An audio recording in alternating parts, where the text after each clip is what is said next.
Back, horns up, talking Texas podcast. Joshua Fisher, Alexander, toss me the rock to Sopolis, and the Quan Cosby. Get your horns up, cause here we go. Horns up, talking Texas podcast. It's really that time of year, gents. You know, last year this was borderline depressing. We had lost to Kansas. We were looking to the basketball team, and things were going south for the boys in the gridiron. Now basketball started up once again. We love the basketball team, and maybe at the very end of the show we could do a little dance on them. And you know what, Oh, Quan? we I don't know if should, dude. I we went to should. opening Yeah, night, yeah. Okay, and I want to Moody hear is about it. real. Okay, great. That was like my question for you. But Q, you texted us and you said this is the biggest game of the year. Yeah, by far, man. I'm gonna tell you, By far. and I mean that in a lot of ways. But attendance, people in town. There's a little purple here too. Administratively, President Harsel's suite to tickets to. Man, I have Aggies texting saying, "Hey, is there anywhere I can get tickets?" I mean, a dude from my hometown that I didn't even know, and it's saying a lot because most people in that town have my number, that I didn't even know had my number. Texting was like, "Hey, we're looking for 3, we're looking for 5." I was like, "What is going on?" It Everyone's like wasn't this crazy during Bama. It is like Oklahoma level people trying to get to this game to see it and to have fun. So it's and then last but not least, and the most important, what this means if we beat them moving forward, it is by far no pressure, anxiety pressure intended, but damn sure making diamonds pressure intended. By far the biggest game of the year. Yeah, absolutely. I mean, and you know, it gets us to a point if we do go in and we defeat the Horned Frogs, which we talked about us being favored versus Kansas State in Manhattan. We are fat favorites, 7.5 We love our points. partners at betonline.ag. Go to betonline, use promo code BLEAV, BLEAV, get 50% off your welcome bonus. Right now, we are 7.5 point favorites at home against the Horned Frogs. That's what's the wild. Number, sorry, aren't they the number 4 team in the nation? Now the money's still coming in on Texas. You could drive a truck through that spread. Okay. This is like, because I did a little 101 with betting, and I knew, because like, we know the game, we talk about betting all the time, but my friends who really bet, who really gamble to gamble, you know what I'm saying? They go, you're trying to beat Vegas, so don't look at take what you know about football out of the equation for 5 seconds. I go, okay. They go, what does Vegas want you to do in this situation? I go, well, if I'm going against Vegas and Vegas wants me to do something in the situation, you have to assume Vegas knows all. Vegas wants me to take TCU, the number 4 team in the country, plus 7.5, or money line even. And look, if you win, they're ready to run the risk of like plus there, which is plus 250. So 100 to win 250, and for the big bet spenders out there, a K, a rack to win 2.5 racks, right? So yeah, they're willing to let you run the risk, because deep down, I think they think that's the most enticing bet, because people will throw their money on the TCU money line just because for the big payout, when they deep down know Texas is going to win. That's the red herring, in my eyes, from a Vegas standpoint. I said this last time we had one. I told y'all last week I felt good, and I remember coming on here, I was like, yeah, well, Deuce Vaughn is Deuce. I was like, listen, we have some dudes. And our dudes showed up, every single one of them, and they needed to, and they had a big first half. And suspect second again, but they found that? Suspect for second. However, we won this one, so that little needle moved as far as getting that crutch, kryptonite, getting over it.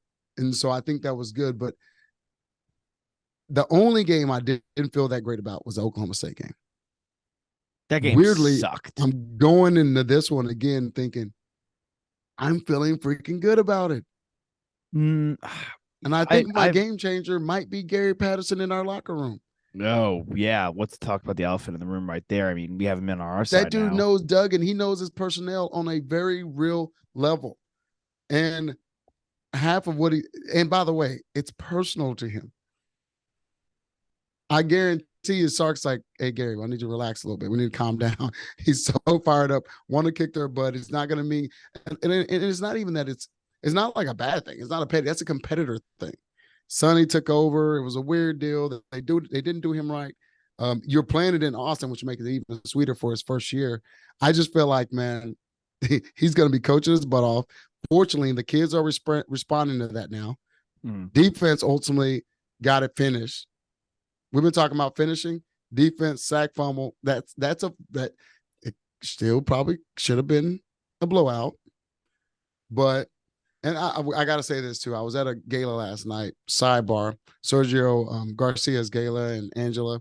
And I laughed so bad because this dude is now, Austin has engulfed him. He's like, what are we doing in the second half?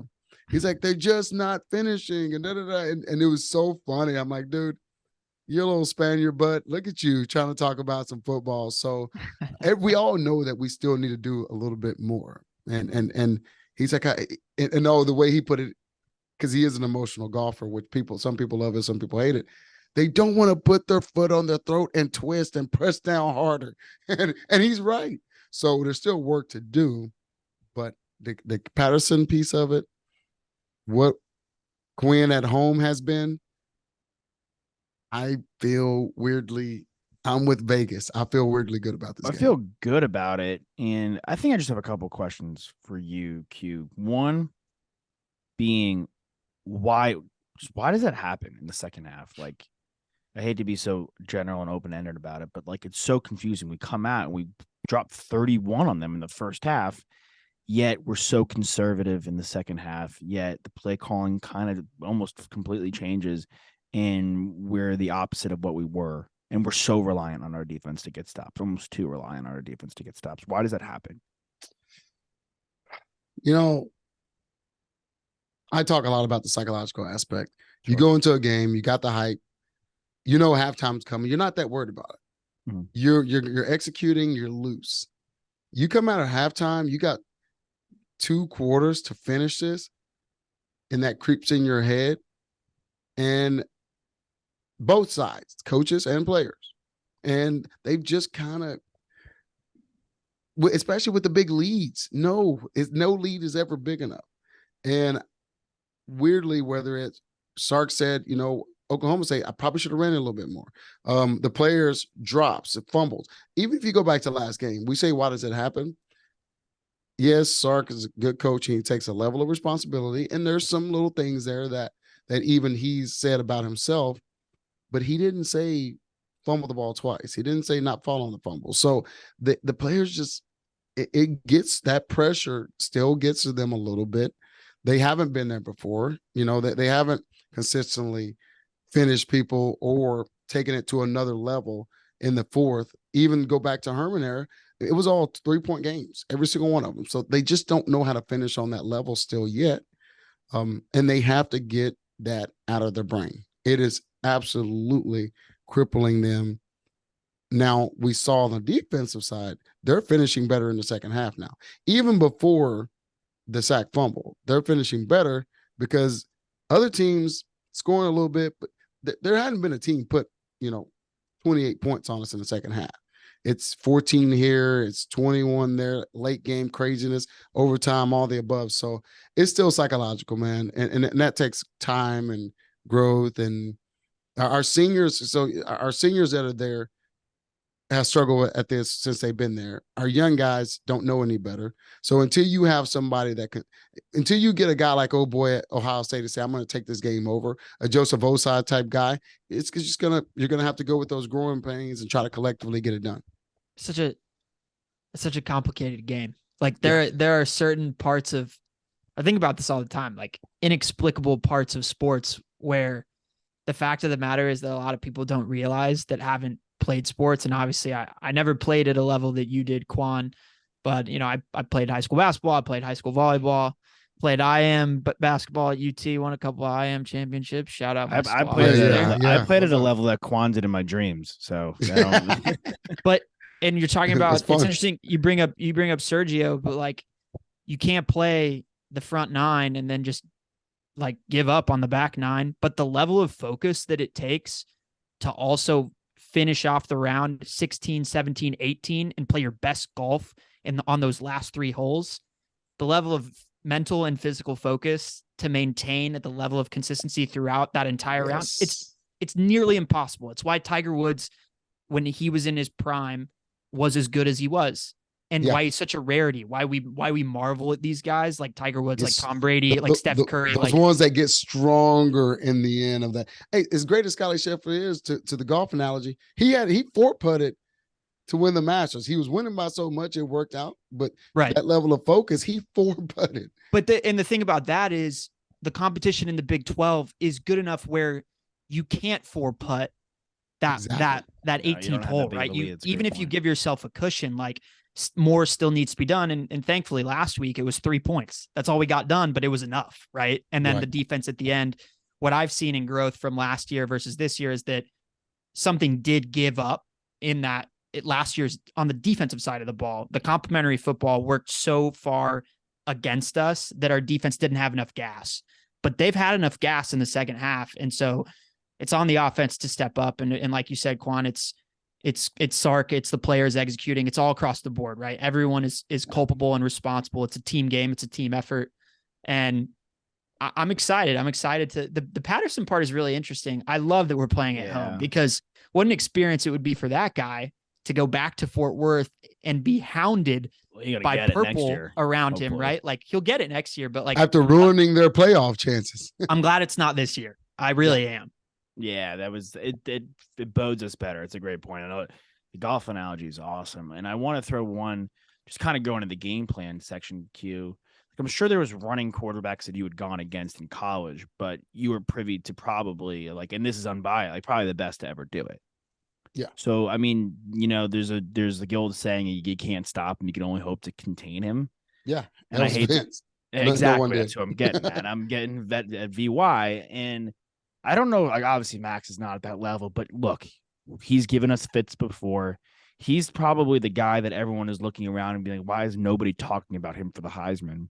He's a little Taysom-esque though, who gave us a lot of trouble. I feel he's smaller. I know, but like the way he runs reminds me a little bit of that. Reminds me a little bit of when Colt, but he's used to tuck and run too. Like the quickness, the decision making.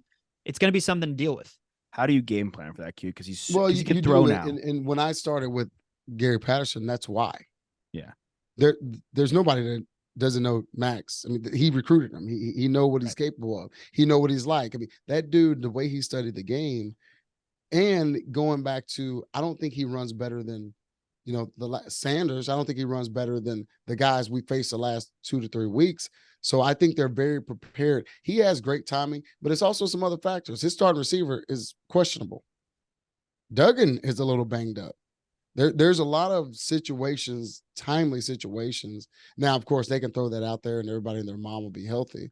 But there's a lot of timely situations for us. Whereas the reason I think I feel equally good about it is TCU's knocked out when they have faced the starting quarterback, they've been losing in the first half. When they knock the starting quarterback out, they end up making a run. Their run game gets balled out, and their biggest they came back from a big one. It was 18 down. So what I'm sitting there saying is we were 3 touchdowns up going into the last game. We keep getting stronger and stronger. 31 in the first half versus OK State. 31 in the first half versus K-State. If we keep that firepower and our defense hold the run like we have, because we still have yet to give up a 100-yard rusher, which is what TCU likes to do. That's why I'm like, man, it's aligning in a way that we can be pretty freaking good. So Duggan, you have to respect him. He killed us before he, made a true name for us. Yeah. Right. Exactly. Wait, isn't it, Quan, we were talking about this yesterday, Josh and I. Isn't it ironic that this team, now 4 in the country, they beat us? They've got a real chance of making the college football playoff. And Zach Evans is over there playing for the Rebels instead of for the TCU Horned Frogs. Yeah. The running back. No disrespect to their running backs that are currently on the TCU team. which are good, but Evans, you're exactly. Thank God. He's not even RB1 there. The freshman's. It's crazy. So but they're both sick. They're both that running game is that they're both. Yeah, but I'm cool with both of them. But they're no Bijan. That's for sure. No, heck no. And I would say, yeah, TCU may have this. I can't. The TCU bias people like he's our running back. We'll give you all this. We are certainly we're certainly sorry, day job stuff. We're certainly Bijan's number one, but our guy's number two. Me personally, I'd say he's number three because I still think Deuce Vaughn is so freaking good. What about Roschon Johnson in this game, dude? And that's the other piece of it. We have a 1-2 punch from that's behind. Really hard to deal with. If he didn't fumble from behind last game, that game would have been. That's the thing. You say, why do we do it? It's like, I mean, look what that could have been 38 going into the half. Yeah. I mean, it just could have been so crazy. So if we execute on that level, we're mixing in screens a lot better. Thank God. I just like the progression of what I'm seeing, certainly on the offense in the first half, and cutting out precepts, penalties, fumbles, and just weird stuff that seems to happen in the second half. I think we can get crazy with this one, and it's why I kind of really like that line. I just worry about their receiving duo. Obviously, the quarterback's getting a lot of herald, but that Quentin Johnson, the guy you brought up, Quan, is probably going to be a first-round pick. Oh, for sure, he's a beast. And then Barber on the opposite end is averaging almost 20 yards of reception. Yeah. So they have like really big play guys. Keeping everything in front of us is going to be the key to this game.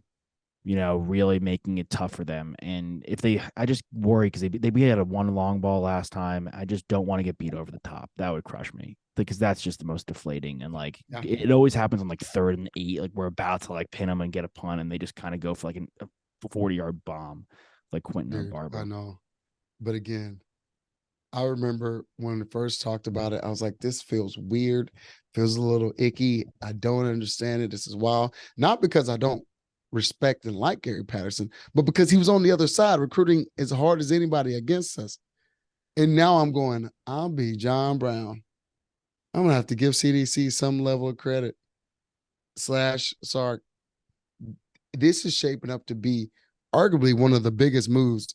If this game go as it could, and we knock them out of the top 5 and out of a playoff, or maybe even be a preview of a rematch, how freaking big of that move? Because again, it's no offense to PK, but PK, there's no way on the planet you're going to know this team we're playing like Gary Patterson does. Right. The foresight there. The foresight. It's incredible. It's wild. And it could be wild. It could be crazy. Again, this is our biggest game this year. So it's absolutely the biggest game this year. It's the biggest game for their season for sure. Last time they got close enough to get to the college football playoff, they were right outside the bubble with Baylor, right? And a lot of people felt that they and Baylor both deserved to be there. Of course, Ohio State made it. They ended up winning the national championship, the college football playoff. So I guess who was right there? I think Zeke and the rest of that squad deserved to win that. But Quan, this is the second game where we've had College Game Day in Austin. Did that ever happen? That had to have happened when y'all were playing, right?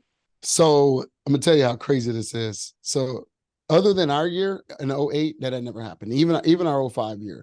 Well, I mean, you can't count because it came to Columbus, but then our next game was in Pasadena. Well, the game that he's gonna be at the national championship game. But per non-national championship game, dude, my senior year, we had it in Dallas, we had it in Missouri, we had it in Lubbock, and did we have it at Okie State? Oh, when we lost in Lubbock, we didn't have it. We almost had it 4 because the Big 12 at that point had 4 teams in the top 10. So yes, it did happen with us, and we won all of them. And then that dumb crapshoot play is what ruined it. But yeah, so it's. But they definitely we got to get him. I'm sorry, but we got to get him on. We need it at some point. Sure. I hate to do that to you, kid. It's just so interesting. No, you can. He's a cool dude, and it would be fun. Yeah, I think we'll get some guys on them. There's plenty of guys Speaking you kick their ass. Didn't McGuire say everything runs through Lubbock? Oh yeah, after the beat Hudson Card and like a lucky Bijan fumble. Exactly. Guess what's going through Lubbock? Maybe a train or two. Wind, tumbleweed. Yeah. Exactly. Yeah. No, but I find that so fascinating. I even think like back then Game Day used to do it functioned a little differently than it does today, where they stuck with y'all because y'all were the best team in the country, right? Like And now they kind of they play up the narrative. There's a lot of parity in college football. The playoff has allowed that to be the case, right? There are a lot of different scenarios going on right now. The SEC scenario with Tennessee and Georgia and Bama and LSU, like that's a lot of fun. Obviously with TCU playing us this weekend, so much fun. The Pac-12 is crazy right now with the Oregon USC situation. 2 games in Austin. Tons of recruits coming to this game. Austin has to be the best place that any college football player could come to, that any college football fan, media member. What do you think they're saying on game day? Oh, yeah, let's I mean, the Grove probably is a little fun. Outside of the Grove, like, what are you gonna? Let's go to Missouri. No, you want everybody and their mother wants to go to Austin. Desmond Howard, first thing he did, I'm back in Austin. They love, dude. Kirk Herbstreit and his wife, they didn't choose Nashville. She actually wanted to move to Austin. And per where they're going, he's an Ohio State guy. They go up there a lot, family. It ended up being between Nashville and Austin. And they end up choosing Nashville, but great city, by the way. Vanderbilt was like any lick good at football. Nashville, I hate to say this, and I only say this because my buddies who went to Vandy would come visit, and they would be like, if I didn't go to a school, I would have gone here. Yeah. I have no problem saying if I didn't go to Austin, I would have gone to Vanderbilt. Oh, dude, Nashville is one of my favorite cities. It's actually I didn't give it much luck, but like looking back on it, I was like, wow, that is a really it's a great spot, which is also helps with Vandy baseball. But super you're right on, man. It's to be in November game. Oh, now I will say that you heard O'Fowler say we're not coming back for Texas, we're coming for TCU, which is what I would be playing in the locker room every single day, because there's an element of truth to that. But at the same time, Texas boys. How you feel about that?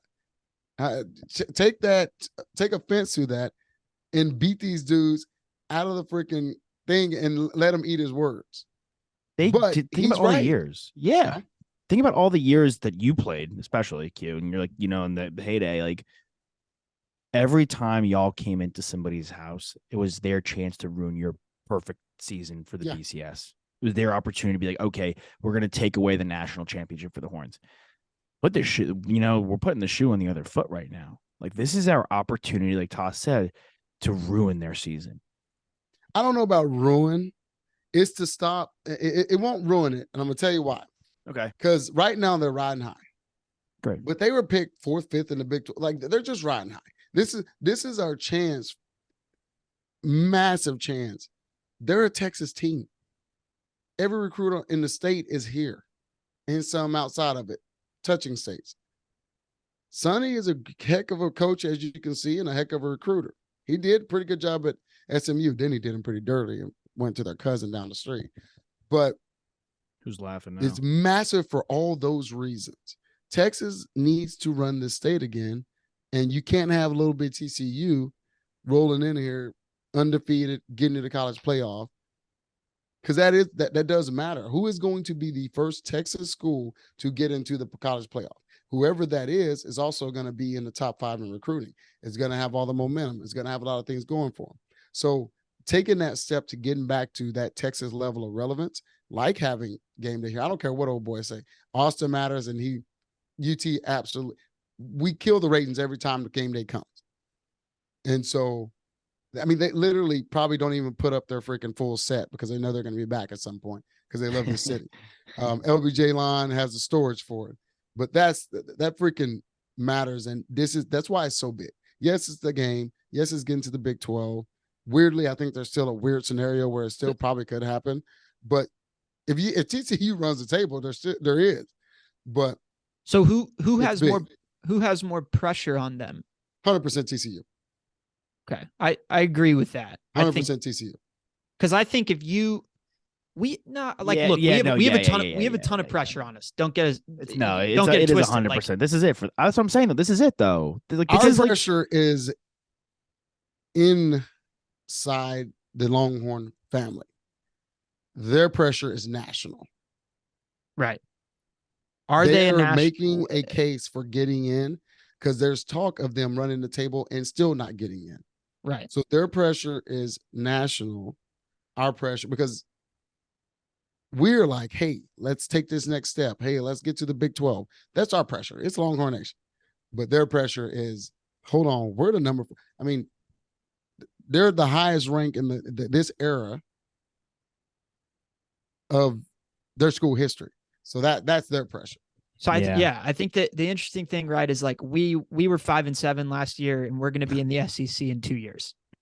So just in case you want to know what kind of program, what kind of fan base we have, how many dollars are attached to Longhorn Nation and in Austin and what our school represents.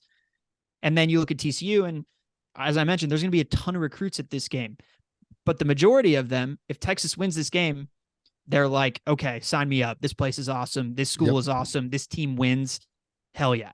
If they lose right now, most of those guys' crystal balls are not pointing to Fort Worth. They're pointing to Alabama. They're pointing to LSU, even A&M. Let's see what happens there. Like TCU, not anymore. They're not pointing A&M anymore. But they were, though. They were, right? Yeah, they were. But even we may get some of their guys, too, if we win this game. Like, I think about all the guys that want to leave their program.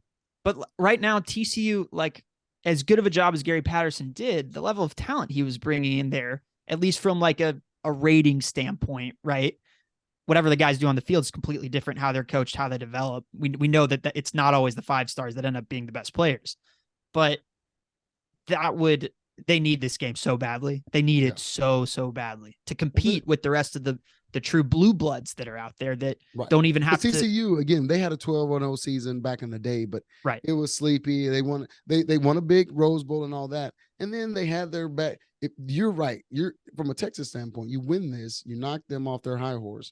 It's a bigger picture deal from a Texas standpoint. Mm-hmm. I just still don't think it's the end of the world with Sark not even having 2 years under his belt.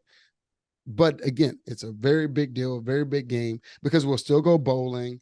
We can still, win 8. And so there's some other factors why we kind of set our expectations that we want 9 by the end of the season. But if we have 8, since we fired Mac after winning 8 games, we got to be realistic. Mm-hmm. However, every ounce can win out. We truly can. We should. And that's what we should. We should beat your hometown team. We should beat Kansas. We should, if we win this game, we should win the Big 12. Like we should. Dude, we have 3 games left. 2 of them are at home, and our harder opponents are in Austin.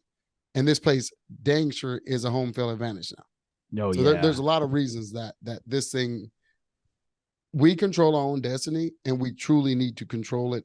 And go back to what Serge or so many we've all said, control it in a way that go out there. Can we please see that first half team for 4 quarters?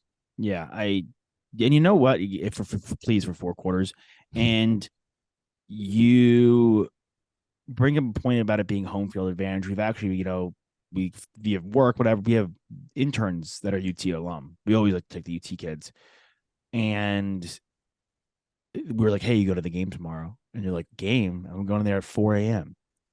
They're going there at 4 a.m. Like, dude, they are. It's legit.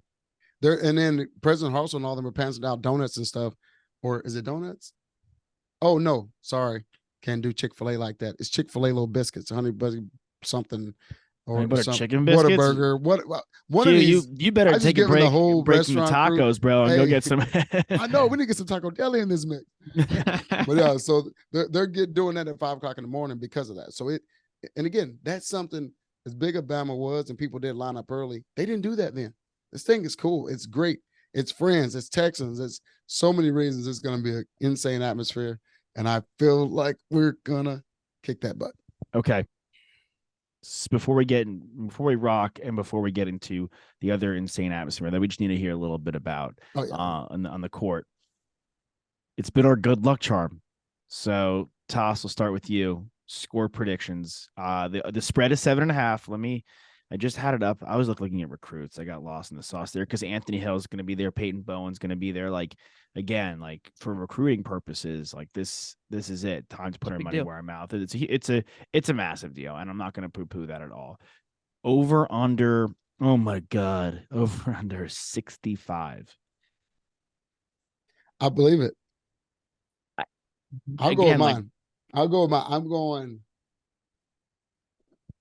48-24. Texas whoa. kicks that butt. And sails the over. I think the over is going to sail too. I think it's so high that people are like, there's no way it can get up to 65. It's egregious. I'm going to slip the under. We put 31 points up in the first half multiple times. I think, but I think their offense, I think it's a little closer than UQ. I'll just keep going and say 42-31. Auburn has an easy day. 42-21. 31. 42-31. 42-31. All right. 38-28 is where I'm going with. That's what I got. You know what? It is going to be a little bit colder day. I got to see more than 3 points in the second half. I've got to see more than. And you know what I didn't factor in is the weather change. It's going to be a little bit colder day. Yeah. It has a little bit of chance of rain. It's really just going to be about the cold. But that's football weather, man. And it's going to feel great. It's going to feel awesome for them. So I'm still sticking with it. I think we have a plan out of this world. I think we maybe even worked on some of our plan. Not that we would ever look over K-State because they were balling, but there's some similarities from that standpoint, and it worked to a certain degree with the running quarterback and stuff like that. Especially again, our defense and offense beat the brakes off of them in the first half, so that stuff was working. Now it's just a matter of defense on the field for 15 minutes. They're going to give up points. So K-State made a run. So if we do better on the offensive side, take care of the ball and keep scoring, I think you kill their will. Then I'm with it. If you're right and it's 48-24, I'm getting a PI. I'm getting a public intoxication. Screw it. Pass interference on me. I mean, just so you know what it's like for us, we've rented a section off in a bar. Oh, that's awesome. We've hit every UT people we know, or as many UT people in LA as we know. We're telling them to come to Q's, like go to this bar. That's the bar we're going to. It's called Q's. Q's. Oh, that's sweet. Your namesake, yeah. In the end, say Q's told us we beat that bar. Stop trying to pin this number 6 jersey. I want to be like trying to climb and pin it on the rafters. All right, really quick. How is the Moody Center? Before I give in some good news. Which is funny because that particular night they played UTEP and they didn't play great. They won big, but that's the beauty of it. Mm-hmm. The student section now is what I've seen at Rupp, what I've seen at, all the different ones around. It is lower, but then they put our big donors, we love them, in chairback seats that are phenomenal too. That place is, when it really got rocking and we needed it, they made a run and brought it within 4. I was sitting there going, I've been at Kansas games. I've been to Durant days, Chalmers. I've been to all these games. UNC win at the game buzzer. That place was louder than Irwin would ever sniff. This thing is going to be insane. Holly Rose said, holy bleep. This place is going to win them games. That's awesome. I love that. Dude. And again, I saw concerts there and it was cool. And I saw the others and I was waiting on so many levels to wait and see a game. And they drop the little deals over the other seats that you use for a concert. They have freaking Texas disc going in that. I didn't even know you can reflect stuff off of it.